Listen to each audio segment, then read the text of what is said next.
lot of you guys keep asking me, where can I go fish? Where are you fishing?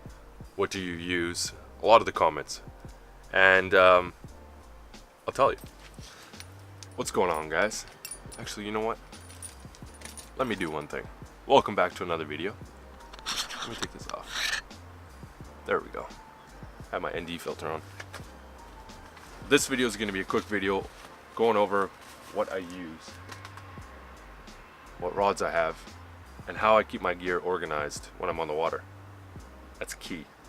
There's nothing worse than just going, okay, I know I have that bait, but where'd I put it?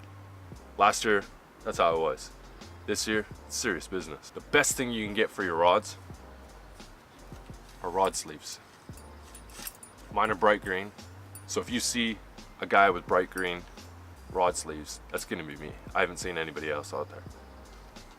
Not only do they stop people from walking on your rods, which happens so much, especially at like Deer Lake and areas where people are, they just seem to not give a shit about your gear.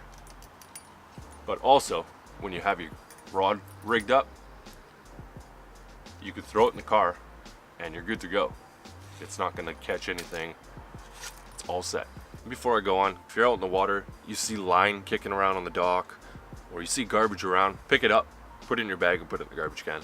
Don't put it back in the water, and don't be that guy who just snips his line and lets it float anywhere, because that's gonna go into the wildlife, and that means you're a shitty fisher. So right now we're gonna go through the arsenal of rods.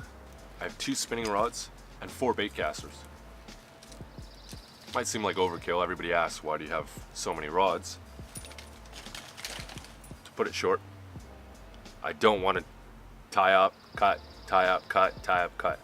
I want to have all my rods ready to go, ready to hammer some fish. Alright, so let's go through what I use for gear. All my rods here, they're all Abu Garcia mostly, I guess, yeah, except for one. This one is a 7'6" heavy, fast action. This thing's awesome. It's got some sweet little tip action. It's all about the tip, just the tip, remember. And you can hammer some pretty good crankbaits, heavy jigs, spinner baits, whatever you want to do. This thing's fun. My next rod is a Abu Garcia Pro Max combo. This thing is sweet. I use this like 80% of the time. It's a medium heavy 7-foot. Sweet little combo. I changed the reel up. It actually comes with this reel. But I put this one on here. My next rod would be my first bass rod. This is my first rod from Cabela's down in the States. Like a whooping stick. This thing is like, it's just a noodle. It's so flexible. I believe it's medium. And it is just, the tip just bends. It's really flexible. I use this a lot too. This is for like lighter stuff. The last 2 are my spinning setups.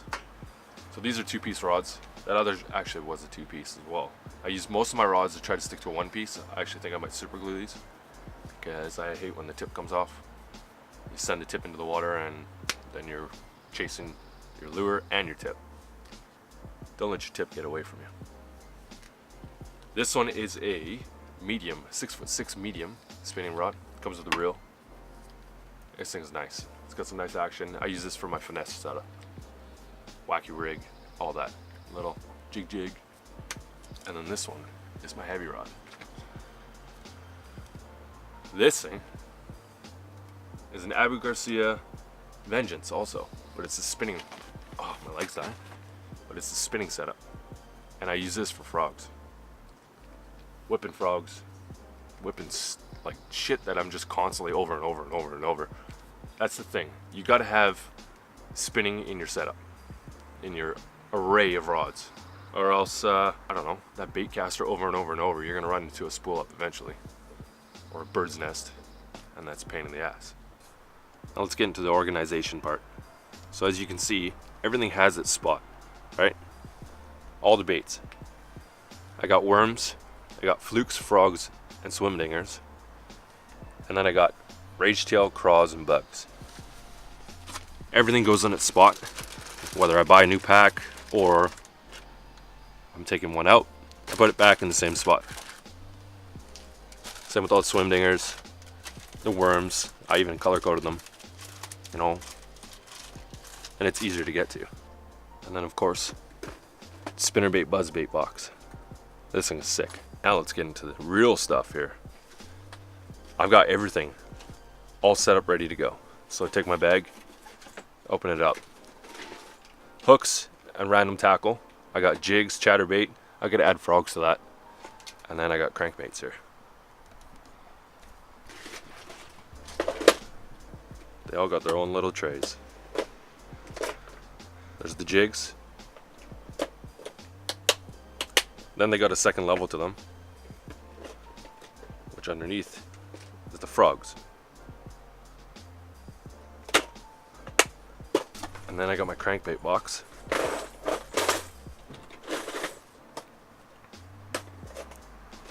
Everything's sorted in here. Lipless. A little top water, medium water, deep water, etc. Then underneath, I think I got some other random crankbaits as well. Yeah. And then lastly, I got my box full of all my necessities. Bullet weights, big weights, worm weights, extra wide gap. You know, all the stuff you need to be out in the water. A lot of people I talk to on the dock, actually at Deer, come up to me and say, "Hey, what are you using? What are you catching, or what are you fishing for?" And I'm like, "Well, I'm fishing for bass," and they don't realize there's bass in the lake. So they ask me what I use. Wacky rig. Wacky rig is everything in Deer Lake. Deer Lake's located in Burnaby. It's a good location to go. You know, some of you guys might hate on me for saying where bass are right now, but there's a lot of people out there that want to fish, and they should be able to fish. Colors you're gonna need in Deer Lake seem to be like pumpkin colors, like green is a pumpkin, and a little bit of a little darker pumpkin. I guess it would be like a watermelon. I don't know. I've had these for a long time. You don't have to buy the top of the line baits like this. I think this was like $7 a pack. You can buy yums, they work just as well. And this setup right here, it's called a wacky worm setup. When fishing's really slow, honestly, throw one of these on and just go to town. So you cast it out and you just let it drop. It's pretty slow, so you got to take some time, but usually you'll get the fish on the drop, just like I did yesterday. Before I end this video, I'm gonna go over 3 main lines that I use. I've got braid, I've got monofilament, and I have fluorocarbon. So most of my reels, except for 2 of them, or 3 of them actually, have fluorocarbon on them, and the rest have braid. So where you want to use braid, where you want to use fluorocarbon, and where you want to use mono is all in certain different situations. Fluorocarbon sinks, so if you want stuff to get down deep, use fluorocarbon. Monofilament floats, so it's great for top water action. And braid is good for just all around. It sinks, but it sinks slower. If you guys have any questions, anything you want to know, if you even want to fish together, let me know. I'll tell you a place where I'm going to be. I'll give you guys all the tips I can. And see that red button below? It's called subscribe. You should hit it. Subscribe to the channel, like this video. So, thanks for watching. And Owen, if you're watching this, buddy, thanks for taking my jig off that log at Deer Lake.